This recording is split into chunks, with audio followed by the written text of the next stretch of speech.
Hello student, आज असी पढ़ांगे अध्याय नंबर 16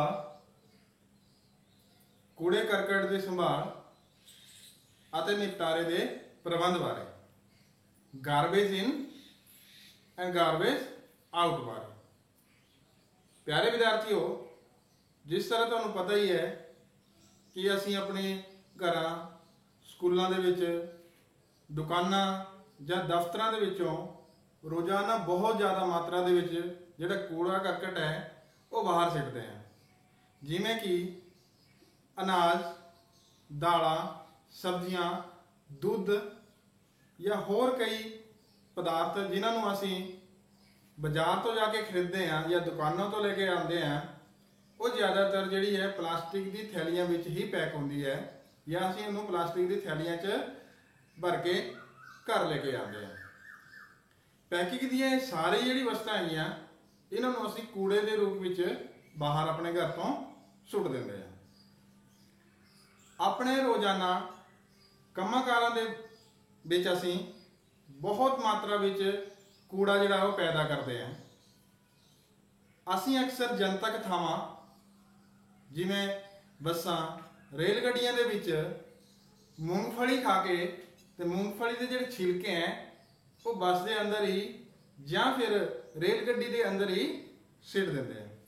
उसी तरह विद्यार्थियों, तुसी भी जब स्कूल दे विच या अपने घर दे विच लिखने की कोशिश करते हो और जेकर तुसी कुछ गलत लिख देंगे हो तो तुसी की करते हो, जिस पेज ते या जिस बरके ते तुसी गलत लिखा होया वो बरके नूं फाड़ के उन्हों सिट देंगे।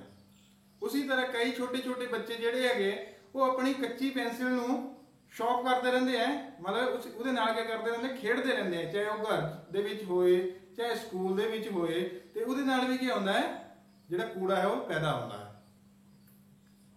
इस दे नाल ही असी कई घरेलू पदार्थ जिवें कि टूटे हुए खिडौने, पुराने कपड़े, जुतियां या होर कई इस तरह का पदार्थ है जिन्होंने असी सुट देंगे हैं। क्या तुसी बच्चों सोचते हो या सोचा कदे, जेकर ये कूड़ा साडे घर या आले दुआले तो ना हटाया गया तो की हो सकता है? कई भयानक जिहड़ी बीमारियां हैं वो इहदे नाल पैदा हो सकती हैं। ते तुसी ये भी कदे हो सकता तुहाडे दिमाग दे विच आया है कि जिहड़ा सफाई कर्मचारी है वो अलग अलग जगह ते जिहड़ा कूड़ा इकट्ठा करके लेके जाता है, तो उस कूड़े नूं कित्थे लेके जाता है ते उहदा वो की करता है। तो आओ बच्चों, हुण असीं पढ़ते हैं कूड़े करकट के निपटारे बारे।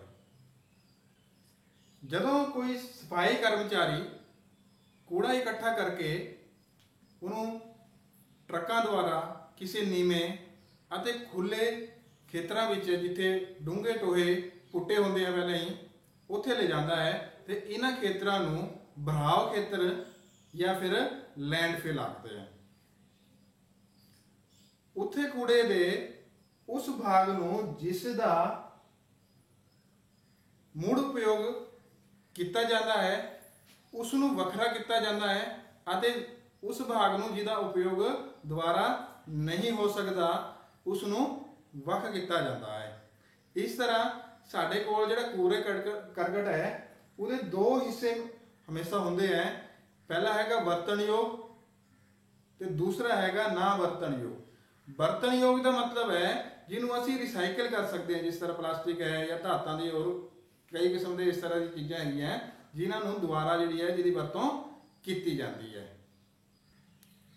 उस तो बाद जिहड़ा ना वरतनयोग कूड़ा है उन्होंने अड करके भराव खेतर दे विच फैला दिता जाता है, तो उस तो उपर जिहड़ी है मिट्टी की परत जिहड़ी है वो पाई जाती है।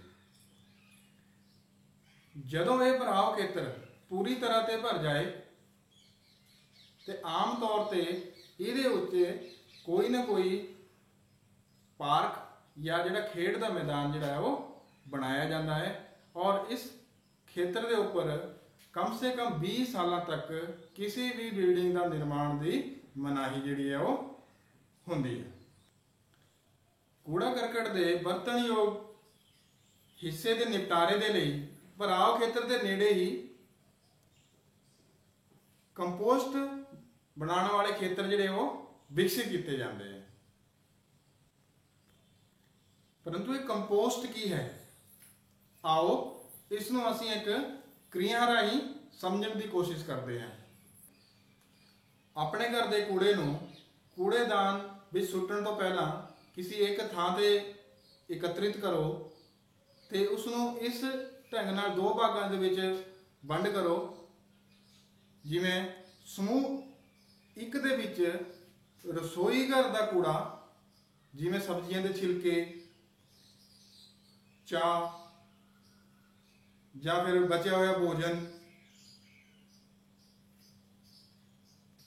ਅਖਬਾਰਾਂ, सूखे पत्ते ਜਾਂ ਫਿਰ ਕਾਗਜ਼ ਦੇ ਲਿਫਾਫੇ ਆਦि ਸ਼ਾਮਲ ਹਨ। ਤੇ ਦੂਜੇ ਸਮੂਹ ਦੇ ਵਿੱਚ ਕੱਪੜੇ ਦੇ ਟੁਕੜੇ, ਪੋਲੀਥੀਨ ਦੇ ਲਿਫਾਫੇ, ਐਲੂਮੀਨੀਅਮ ਦੇ ਰੈਪਰਸ, ਕੀਲਾਂ, ਜੁੱਤੀਆਂ ਅਤੇ ਟੁੱਟੇ ਹੋਏ ਖਿਡੌਣੇ ਸ਼ਾਮਲ ਹਨ। ਹੁਣ ਹਰ ਸਮੂਹ ਦੇ ਕੂੜੇ ਕਰਕਟ ਨੂੰ ਦੋ ਵੱਖ-ਵੱਖ ਢੇਰਾਂ ਵਿੱਚ ਵੰਡ ਲਓ। मतलब समूह एक दे दो ढेर बना लो, समूह दो दे भी दो ढेर बना लो, तो टोटल ढेर हो गए साडे कोल 4।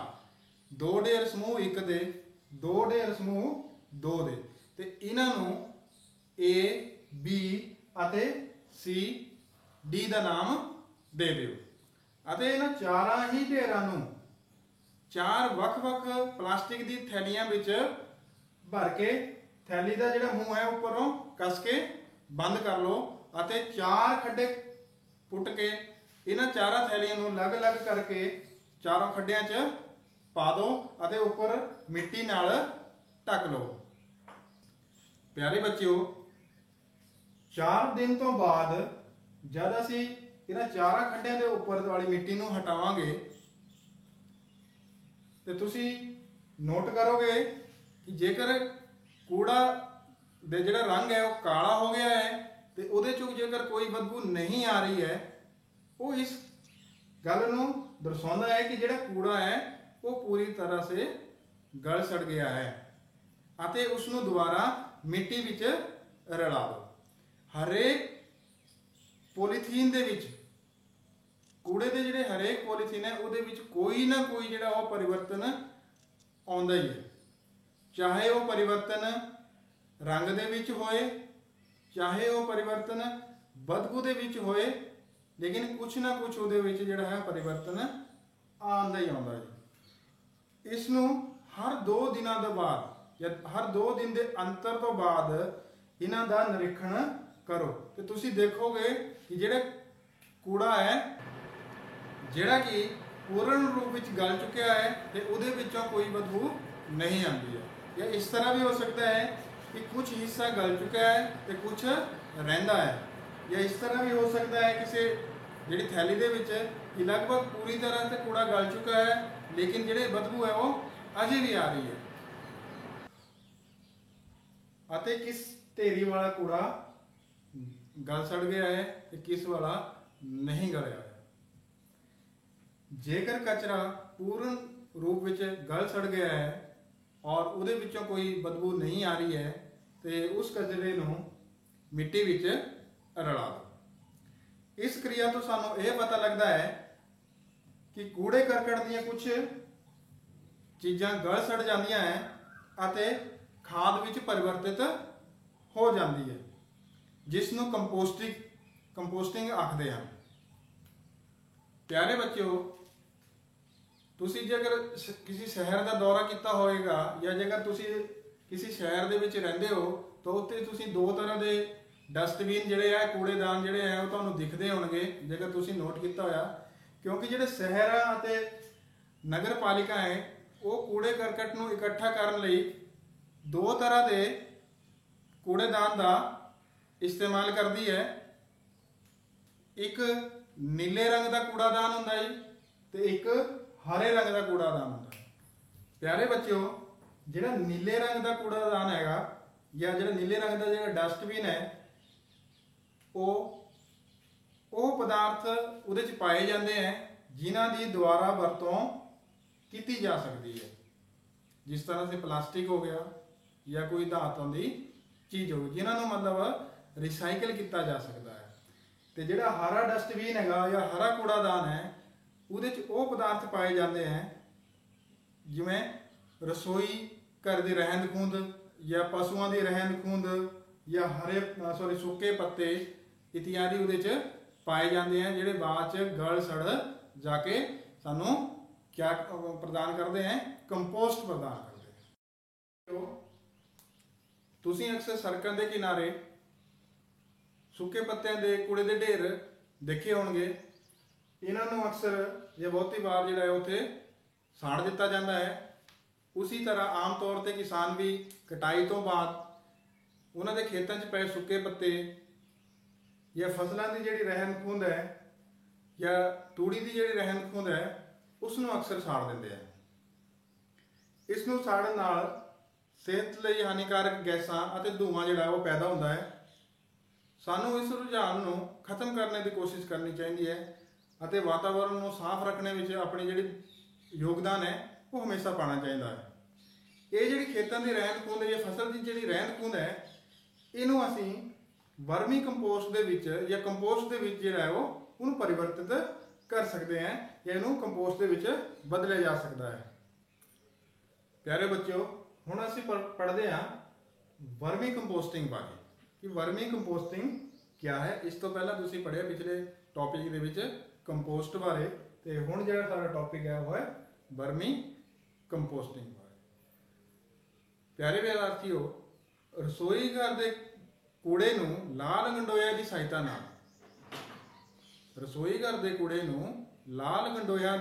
ਸਹਾਇਤਾ ਨਾਲ ਖਾਦ ਵਿੱਚ ਪਰਿਵਰਤਨ ਕਰਨਾ ਵਰਮੀ ਕੰਪੋਸਟਿੰਗ ਅਖਵਾਉਂਦਾ ਹੈ। ਲੇਕਿਨ ਇਹ ਕਿਸ ਤਰ੍ਹਾਂ ਅਸੀਂ ਪਰਿਵਰਤਨ ਕਰਾਂਗੇ, ਇਹਨੂੰ ਅਸੀਂ ਦੇਖਦੇ ਹਾਂ ਕਿ ਸਭ ਤੋਂ ਪਹਿਲਾਂ ਜੇਕਰ ਤੁਹਾਡੇ ਕੋਲ ਖੇਤ ਹੈ ਤਾਂ ਉਸ ਖੇਤ ਦੇ ਵਿੱਚ ਘੱਟੋ ਘੱਟ 30 ਸੈਂਟੀਮੀਟਰ ਡੂੰਘਾ ਇੱਕ ਟੋਹਾ ਪੁੱਟ ਲਓ ਜਿਹਦੀ ਕੁਝ ਲੰਬਾਈ ਅਤੇ ਚੌੜਾਈ ਹੋਏ। ਜੇਕਰ ਤੁਹਾਡੇ ਕੋਲ ਖੇਤ ਨਹੀਂ ਹੈ ਤਾਂ ਤੁਸੀਂ ਲੱਕੜ ਦੇ ਬਕਸੇ ਦੀ ਵੀ ਵਰਤੋਂ ਜਿਹੜੀ ਹੈ ਉਹ ਕਰ ਸਕਦੇ ਹੋ। ਲੇਕਿਨ ਉਸ ਲੱਕੜ ਦੇ ਬਕਸੇ ਨੂੰ ਇਹੋ ਜਿਹੇ ਥਾਂ ਤੇ ਰੱਖੋ ਜਿੱਥੇ ਜਿਹੜਾ ਨਾ ਤਾਂ ਜ਼ਿਆਦਾ ਗਰਮ ਹੋਏ ਨਾ ਜ਼ਿਆਦਾ ਠੰਡਾ ਹੋਏ, ਭਾਵ ਕਿ ਉਹਨੂੰ ਕਿਸੇ ਛਾਂ ਵਾਲੀ ਥਾਂ ਤੇ ਰੱਖੋ। ਉਸ ਤੋਂ ਬਾਅਦ ਉਸ ਟੋਹੇ ਦੇ ਉੱਪਰ ਇੱਕ ਪਲਾਸਟਿਕ ਦੀ ਸ਼ੀਟ ਤੁਸੀਂ ਵਿਛਾ ਸਕਦੇ ਹੋ ਜਾਂ ਵਿਛਾਣੀ ਹੈ। ਜੇਕਰ ਤੁਹਾਡੇ ਕੋਲ ਪਲਾਸਟਿਕ ਦੀ ਸ਼ੀਟ ਨਹੀਂ ਹੈ ਤਾਂ ਪਲਾਸਟਿਕ ਦੀ ਸ਼ੀਟ ਦੀ ਥਾਂ ਤੇ ਤੁਸੀਂ ਰੇਤੇ ਦੀ 1-2 ਸੈਂਟੀਮੀਟਰ ਮੋਟੀ ਜਿਹੜੀ ਹੈ ਉਹ ਪਰਤ ਵਿਛਾ ਸਕਦੇ ਹੋ।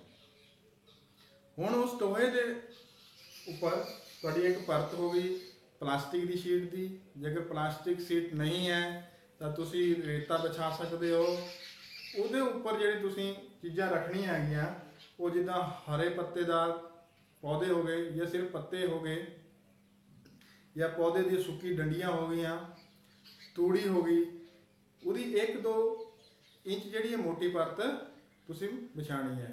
ਜਾਂ ਤੁਹਾਡੀ ਕਾਪੀ ਦੇ ਜਾਂ ਨੋਟਬੁੱਕ ਦੇ ਪੁਰਾਣਾ ਜਿਹੜਾ ਗੱਤਾ ਹੈਗਾ ਉਹਦੀ ਤੁਸੀਂ ਵਰਤੋਂ ਕਰ ਸਕਦੇ ਹੋ, ਜਾਂ ਅਖਬਾਰ ਹੈ ਉਹਦੀ ਤੁਸੀਂ ਵਰਤੋਂ ਕਰ ਸਕਦੇ ਹੋ। ਉਸ ਤੋਂ ਉੱਪਰ ਥੋੜਾ ਜਿਹਾ ਉਸ ਪਰਤ ਦੇ ਉੱਪਰ ਤੁਸੀਂ ਕੀ ਕਰਨਾ ਹੈ, ਪਾਣੀ ਨਾਲ ਥੋੜਾ ਹਲਕਾ ਛਿੜਕਾਓ ਕਰਨਾ ਹੈ ਤਾਂ ਕਿ ਉਹ ਮੋਇਸਚਰ ਜਿਹੜਾ ਹੈ ਉਹ ਬਣਿਆ ਰਹੇ। ਲੇਕਿਨ ਯਾਦ ਰੱਖੋ, ਧਿਆਨ ਰੱਖਣਾ ਤੁਸੀਂ ਕਿ ਜਿਹੜਾ ਪਾਣੀ ਹੈ ਉਹ ਇਤਨਾ ਜ਼ਿਆਦਾ ਨਾ ਹੋਏ ਕਿ ਉਹ ਜਿਹੜੇ ਪਲਾਸਟਿਕ ਸ਼ੀਟ ਤੋਂ ਬਾਹਰ ਵਗਣਾ ਸ਼ੁਰੂ ਕਰ ਜਾਏ। ਤੁਸੀਂ ਇਸ ਪਰਤ ਲਈ ਪਸ਼ੂਆਂ ਦੀ ਜਿਹੜੀ ਰਹਿੰਦ ਖੂੰਹਦ ਹੈ, ਇਹਨੂੰ ਗੋਬਰ ਬੋਲਦੇ ਅਸੀਂ, ਉਹਦੀ ਪਰਤ ਵੀ ਬਣਾ ਸਕਦੇ ਹੋ। ਨੀਮ ਦੇ ਪੱਤਿਆਂ ਦਾ ਇਸਤੇਮਾਲ ਵੀ ਕਰ ਸਕਦੇ ਹੋ। ਨੀਮ ਦੇ ਪੱਤਿਆਂ ਦਾ ਇਸਤੇਮਾਲ ਇਸ ਕਰਕੇ ਕਰ ਸਕਦੇ ਹੋ ਤਾਂ ਕਿ ਉਹਨੂੰ ਜਿਹੜੇ ਲਾਲ ਗੰਡੋਇਆਂ ਦੇ ਇਲਾਵਾ ਕੋਈ ਹੋਰ ਜਿਹੜੇ ਮਤਲਬ ਜੀਵ ਜੀਵਾਣੂ ਜਾਂ ਕੀਟਾਣੂ ਹੈਗੇ ਉਹ ਉਹਨੂੰ ਨਸ਼ਟ ਨਾ ਕਰ ਸਕਣ। ਹੁਣ ਜਿਹੜਾ ਤੁਹਾਡਾ ਟੋਹਾ ਹੈ ਉਹਦੇ ਵਿੱਚ ਤੁਸੀਂ ਲਾਲ ਗੰਡੋਏ ਰੱਖ ਦਿਓ ਜਾਂ ਉਹਦੇ ਵਿੱਚ ਪਾ ਦਿਓ ਤੇ ਉਹਨੂੰ ਉੱਪਰ ਤੇ ਜੂਟ ਦੀ ਬੋਰੀ ਨਾਲ ਪੂਰਾ ਕਰਕੇ ਕਵਰ ਕਰ ਲਓ, ਉਹਨੂੰ ਢੱਕ ਲਓ ਤੇ ਥੋੜਾ ਥੋੜਾ ਜਿਹੜਾ ਪਾਣੀ ਦਾ ਉਸ ਦੇ ਉੱਪਰ ਛਿੜਕਾਅ ਕਰਕੇ ਉਹਨੂੰ 2 ਜਾਂ 3 ਹਫ਼ਤਿਆਂ ਲਈ ਛੱਡ ਦਿਓ। ਤੇ 3 ਜਾਂ 4 ਹਫ਼ਤਿਆਂ ਬਾਅਦ ਜਦ ਤੁਸੀਂ ਉਹਨੂੰ ਨੋਟ ਕਰੋਗੇ, ਉਹਦਾ ਪਰੀਖਣ ਦੇਖੋਗੇ, ਤੁਸੀਂ ਉਹਦੇ 'ਚ ਦੇਖੋਗੇ ਕਿ ਇੱਕ ਮਿੱਟੀ ਵਰਗਾ ਪੋਲਾ ਪਦਾਰਥ ਜਿਹੜਾ ਉਹ ਤੁਹਾਨੂੰ ਪ੍ਰਾਪਤ ਹੋਏਗਾ। ਇਹ ਜਿਹੜਾ ਮਿੱਟੀ ਵਰਗਾ ਪੋਲਾ ਪਦਾਰਥ ਹੈ ਇਹ ਤੁਹਾਡਾ ਹੈਗਾ ਵਰਮੀ ਕੰਪੋਸਟਿੰਗ। ਔਰ ਇਹ ਵਰਮੀ ਕੰਪੋਸਟਿੰਗ ਜਿਹੜੀ ਹੈ ਸਾਡੀ ਫਸਲਾਂ ਲਈ ਔਰ ਜਿਹੜੇ ਤੁਹਾਡੇ ਪੇੜ ਪੌਦੇ ਹੈ ਉਹਨਾਂ ਲਈ ਬਹੁਤ ਹੀ ਜ਼ਿਆਦਾ ਲਾਭਦਾਇਕ ਹੁੰਦਾ ਹੈ। ਪਿਆਰੇ ਬੱਚਿਓ, ਅਗਲਾ ਟੌਪਿਕ ਹੈ ਸਾਡਾ ਸੋਚੋ ਅਤੇ ਫਿਰ ਸੁੱਟੋ। ਬੱਚੋ, क्या ਤੁਸੀਂ ਕਦੇ ਇਹ ਸੋਚਿਆ ਹੈ ਕਿ ਹਰ ਘਰ ਵਿੱਚੋਂ ਇੱਕ ਦਿਨ 'ਚ ਕਿੰਨਾ ਕੂੜਾ ਜਿਹੜਾ ਹੈ ਉਹ ਬਾਹਰ ਸੁੱਟਿਆ ਜਾਂਦਾ ਹੈ? ਇਸ ਦਾ ਅੰਦਾਜ਼ਾ ਜਿਹੜਾ ਹੈਗਾ ਤੁਸੀਂ ਉਹ ਆਪ ਆਪਣੇ ਘਰ ਵਿੱਚੋਂ ਹੀ ਲਗਾ ਸਕਦੇ ਹੋ। ਤੁਸੀਂ ਇੱਕ 10 ਜਾਂ 15 ਲੀਟਰ ਦੀ ਬਾਲਟੀ ਨੂੰ ਮਾਪਕ ਮੰਨਦੇ ਹੋਏ ਜਿਹੜਾ ਆਪਣੇ ਘਰ ਦਾ ਕੂੜਾ ਹੈ ਉਹਦੇ ਵਿੱਚ ਪਾਣਾ ਤੁਸੀਂ ਸ਼ੁਰੂ ਕਰ ਦਿਓ ਤੇ ਨੋਟ ਕਰੋ ਕਿ ਉਹ ਬਾਲਟੀ ਜਿਹੜੀ ਹੈ ਕੂੜੇ ਨਾਲ ਕਿੰਨੇ ਦਿਨ 'ਚ ਭਰਦੀ ਹੈ। ਤੇ ਤੁਸੀਂ ਆਪਣੇ ਘਰ ਦੇ ਮੈਂਬਰਾਂ ਬਾਰੇ ਜਾਂ ਮੈਂਬਰਾਂ ਦੀ ਸੰਖਿਆ ਦਾ ਤੁਹਾਨੂੰ ਪਤਾ ਹੀ ਹੋਏਗਾ। ਤੇ ਉਸੇ ਤਰ੍ਹਾਂ ਅਸੀਂ ਜੇਕਰ ਸਾਨੂੰ ਆਪਣੇ ਸ਼ਹਿਰ ਦੀ ਜਨਸੰਖਿਆ ਦਾ ਪਤਾ ਹੋਏ ਜਾਂ ਮੁਹੱਲੇ ਦੀ ਜਨਸੰਖਿਆ ਦਾ ਪਤਾ ਹੋਏ ਜਾਂ ਆਪਣੇ ਪਿੰਡ ਦੀ ਜਨਸੰਖਿਆ ਦਾ ਪਤਾ ਹੋਏ ਤਾਂ ਅਸੀਂ ਇਹ ਅੰਦਾਜ਼ਾ ਲਗਾ ਸਕਦੇ ਹਾਂ ਕਿ ਅਸੀਂ ਇੱਕ ਦਿਨ ਦੇ ਵਿੱਚ ਕਿੰਨਾ ਕੂੜਾ ਜਿਹੜਾ ਹੈ ਉਹ ਬਾਹਰ ਸੁੱਟਦੇ ਹਾਂ। ਪਿਆਰੇ ਬੱਚਿਓ, ਤੁਸੀਂ ਹੈਰਾਨ ਹੋ ਜਾਓਗੇ ਕਿ ਇੱਕ ਸ਼ਹਿਰ ਚੋਂ ਇੱਕ ਪਹਾੜ ਵਰਗੇ ਜਿਹੜੇ ਹੈ ਮਤਲਬ ਕੂੜਾ ਜਿਹੜਾ ਉਹ ਬਾਹਰ ਸਿੱਟਿਆ ਜਾਂਦਾ ਹੈ।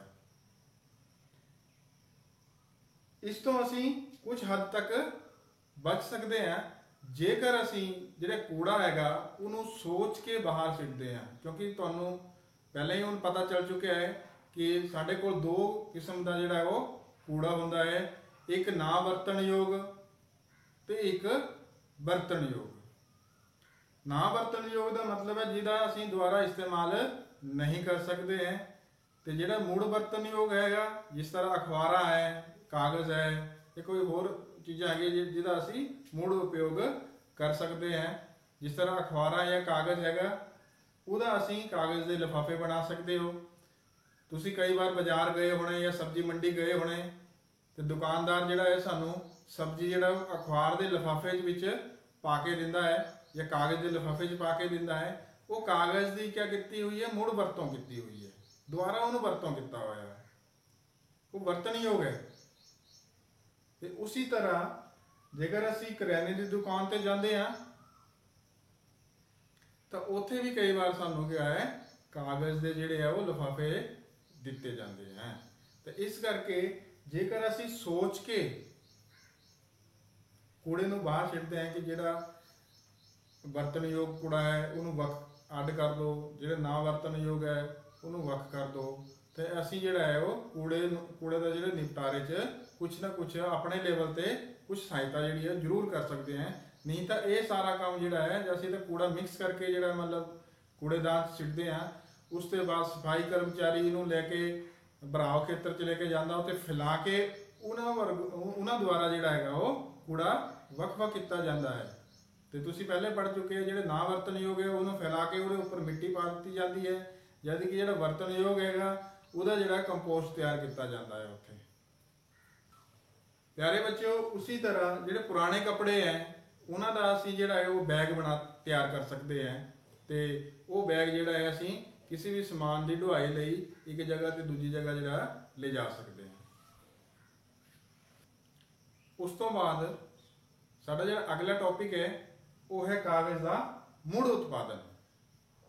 ਕਾਗਜ਼ ਦਾ ਮੁੜ ਉਤਪਾਦਨ। ਪਿਆਰੇ ਬੱਚਿਓ, ਜਿਸ ਵੀ ਕਿਸਮ ਦਾ ਸਾਡੇ ਕੋਲ ਪੁਰਾਣਾ ਕਾਗਜ਼ ਹੈ, ਚਾਹੇ ਅਖਬਾਰਾਂ ਹੈਗੀ ਹੈ, ਚਾਹੇ ਲਿਫਾਫੇ ਹੈਗੇ ਹੈ ਕਾਗਜ਼ ਦੇ, ਚਾਹੇ ਕੋਈ ਵਿਆਹ ਦਾ ਕਾਰਡ ਹੈਗਾ ਜਾਂ ਕੋਈ ਹੋਰ ਮੈਗਜ਼ੀਨ ਹੈਗੀ ਸਾਡੇ ਕੋਲ, ਉਹ ਤੁਸੀਂ ਸਾਰੇ ਇਕੱਠੇ ਕਰ ਲਓ ਤੇ ਉਹਦੇ ਨਾਲ ਇੱਕ ਜਾਲੀ ਦਾ ਫਰੇਮ ਆਪਣੇ ਕੋਲ ਰੱਖ ਲਓ।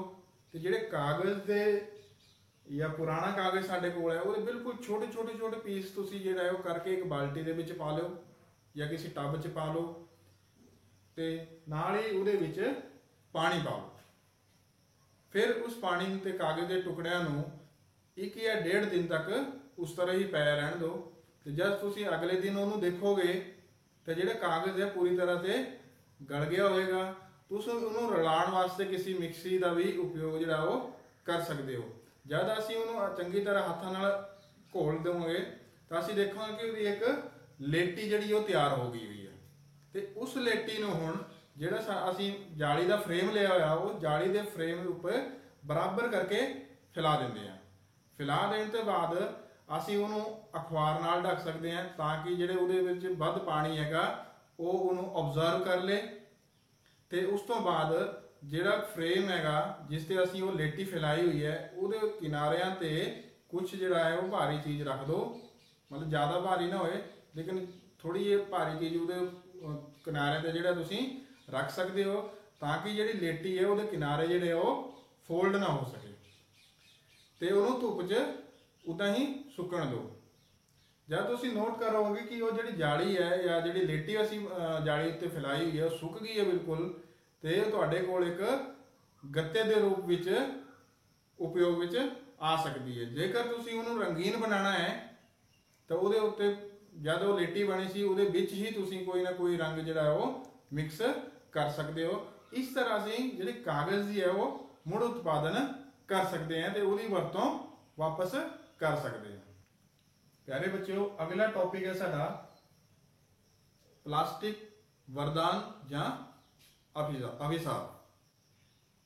ਕਿ ਪਲਾਸਟਿਕ ਜਿਹੜਾ ਹੈਗਾ ਉਹ ਸਾਡੇ ਲਈ ਇੱਕ ਵਰਦਾਨ ਹੈ ਜਾਂ ਇੱਕ ਸ਼ਰਾਪ ਹੈ। ਪਿਆਰੇ ਬੱਚਿਓ, ਪਲਾਸਟਿਕ ਦਾ ਮੁੜ ਉਪਯੋਗ ਕੀਤਾ ਜਾ ਸਕਦਾ ਹੈ ਪਰੰਤੂ ਹਰ ਕਿਸਮ ਦੇ ਪਲਾਸਟਿਕ ਦਾ ਜਿਹੜਾ ਹੈ ਉਹ ਮੁੜ ਉਪਯੋਗ ਨਹੀਂ ਕੀਤਾ ਜਾ ਸਕਦਾ। ਰਹੀ ਗੱਲ ਕਿ ਪਲਾਸਟਿਕ ਵਰਦਾਨ ਹੈ ਜਾਂ ਸਾਡੇ ਲਈ ਸ਼ਰਾਪ ਹੈ, ਤੇ ਪਿਆਰੇ ਬੱਚਿਓ ਤੁਸੀਂ ਇਹ ਯਾਦ ਰੱਖੋ ਕਿ ਕਿਸੇ ਵੀ ਚੀਜ਼ ਨੂੰ, ਕਿਸੇ ਵੀ ਪ੍ਰਾਕ੍ਰਿਤਿਕ ਜਾਂ ਮਨੁੱਖ ਦੇ ਦੁਆਰਾ ਤਿਆਰ ਕੀਤੀ ਹੋਈ ਚੀਜ਼ ਨੂੰ ਜੇਕਰ ਅਸੀਂ ਸੀਮਿਤ ਰੂਪ ਵਿੱਚ ਉਹਦਾ ਇਸਤੇਮਾਲ ਕਰਦੇ ਹਾਂ ਤਾਂ ਉਹ ਸਾਡੇ ਲਈ ਵਰਦਾਨ ਹੀ ਹੁੰਦੀ ਹੈ। ਪਰੰਤੂ ਜੇਕਰ ਅਸੀਂ ਉਹਦਾ ਵੱਧ ਜਾਂ ਲੋੜ ਤੋਂ ਵੱਧ ਇਸਤੇਮਾਲ ਕਰਦੇ ਹਾਂ ਔਰ ਉਹਦਾ ਜਿਹੜਾ ਨਿਪਟਾਰਾ ਉਹ ਸਹੀ ਤਰੀਕੇ ਨਾਲ ਨਹੀਂ ਕਰਦੇ ਫਿਰ ਉਹ ਸਾਡੇ ਲਈ ਸ਼ਰਾਪ ਬਣ ਜਾਂਦੀ ਹੈ। ਪਰੰਤੂ ਪਲਾਸਟਿਕ ਤੋਂ ਬਿਨਾ ਸਾਡਾ ਜਿਹੜਾ ਰੋਜ਼ਾਨਾ ਜੀਵਨ ਹੈ ਉਹਦੀ ਕਲਪਨਾ ਕਰਨਾ ਥੋੜਾ ਜਿਹਾ ਇਸ ਸਮੇਂ ਸੰਭਵ ਸਾ ਲੱਗਦਾ ਹੈ, ਕਿਉਂਕਿ ਪਿਆਰੇ ਬੱਚੇ ਤੁਸੀਂ ਆਪਣੇ ਮਨ ਦੇ ਵਿੱਚ ਸੋਚੋ ਕਿ ਪਲਾਸਟਿਕ ਦੀ ਉਹ ਕਿਹੜੀ ਕਿਹੜੀ ਚੀਜ਼ਾਂ ਹੈ ਜਿਨ੍ਹਾਂ ਦੀ ਅਸੀਂ ਰੋਜ਼ਾਨਾ ਜੀਵਨ ਦੇ ਵਿੱਚ ਵਰਤੋਂ ਕਰਦੇ ਹਾਂ। ਜਿਵੇਂ ਖਿਡੌਣੇ ਹੋ ਗਏ, ਪਲਾਸਟਿਕ ਦੇ ਬਣੇ ਹੋਏ ਆ। ਤੁਹਾਡੇ ਪੈਰ ਦੀ ਜੁੱਤੀ ਹੋ ਗਈ, ਪਲਾਸਟਿਕ ਦੀ ਬਣੀ ਹੋਈ ਹੈ। ਬੈਗ ਹੋ ਗਿਆ, ਪਲਾਸਟਿਕ ਦੇ ਹੈ। ਪੈਨ ਹੈਗਾ, ਪਲਾਸਟਿਕ ਦਾ ਹੈਗਾ। ਤੁਹਾਡਾ ਦੰਦਾਂ ਦਾ ਬਰਸ਼ ਹੈ, ਪਲਾਸਟਿਕ ਦਾ ਹੈਗਾ। ਬਾਲਟੀ ਹੈ, ਪਲਾਸਟਿਕ ਦੀ ਹੈ। ਕੁਰਸੀਆਂ ਹੋ ਗਈ, ਕੱਪ ਹੈ, ਬੈਠਣ ਲਈ ਸਟੂਲ ਹੈ, ਉਹ ਸਾਰੇ ਪਲਾਸਟਿਕ ਦੇ ਹੀ ਹੈ। ਪਾਣੀ ਦੀ ਪਾਈਪਾਂ ਹੈਗੀਆਂ, ਪਲਾਸਟਿਕ ਦੀ ਬਣੀਆਂ ਹੋਈਆਂ। ਪਰੰਤੂ ਪਿਆਰੇ ਬੱਚਿਓ, ਜੇਕਰ ਅਸੀਂ ਇਹਨਾਂ ਦਾ ਸੀਮਿਤ ਮਾਤਰਾ ਵਿੱਚ ਇਸਤੇਮਾਲ ਕਰਦੇ ਹਾਂ ਔਰ ਇਹਨਾਂ ਦਾ ਜਿਹੜਾ ਨਿਪਟਾਰਾ ਹੈ ਉਹ ਸਹੀ ਢੰਗ ਨਾਲ ਕਰਦੇ ਹਾਂ ਫਿਰ ਇਹ ਸਾਡੇ ਲਈ ਵਰਦਾਨ ਹੈ। ਜੇਕਰ ਅਸੀਂ ਇਹਦਾ ਵੱਧ ਉਪਯੋਗ ਕਰਦੇ ਹਾਂ ਔਰ ਇਹਨੂੰ ਕੂੜੇ ਦੇ ਰੂਪ ਵਿੱਚ ਜਿੱਥੇ ਮਰਜ਼ੀ ਉੱਥੇ ਸਿੱਟਦੇ ਹਾਂ ਜਾਂ ਉਹਦਾ ਜਿਹੜਾ ਮਤਲਬ ਨਿਪਟਾਰਾ ਸਹੀ ਤਰੀਕੇ ਨਾਲ ਨਹੀਂ ਕਰਦੇ ਫਿਰ ਇਹ ਸਾਡੇ ਲਈ ਸ਼ਰਾਪ ਬਣ ਜਾਂਦਾ ਹੈ। ਤਾਂ ਡੀਅਰ ਸਟੂਡੈਂਟ, ਇਹ ਸੀ ਤੁਹਾਡਾ ਅਧਿਆਇ ਨੰਬਰ 16 ਕੂੜੇ ਕਰਕਟ ਦੀ ਸੰਭਾਲ ਅਤੇ ਨਿਪਟਾਰੇ ਬਾਰੇ ਜਾਂ ਨਿਪਟਾਰੇ ਦਾ ਪ੍ਰਬੰਧ, ਗਾਰਬੇਜ ਇਨ ਅਤੇ ਗਾਰਬੇਜ ਆਊਟ। ਇਹਦੇ ਵਿੱਚ ਤੁਸੀਂ ਪੜ੍ਹ ਚੁੱਕੇ ਹੋ ਕਿ ਕੂੜਾ ਕਰਕਟ ਕੀ ਹੈ ਤੇ ਉਹਦਾ ਨਿਪਟਾਰਾ ਜਿਹੜਾ ਉਹ ਕਿਸ ਤਰ੍ਹਾਂ ਕਰਨਾ ਹੈ।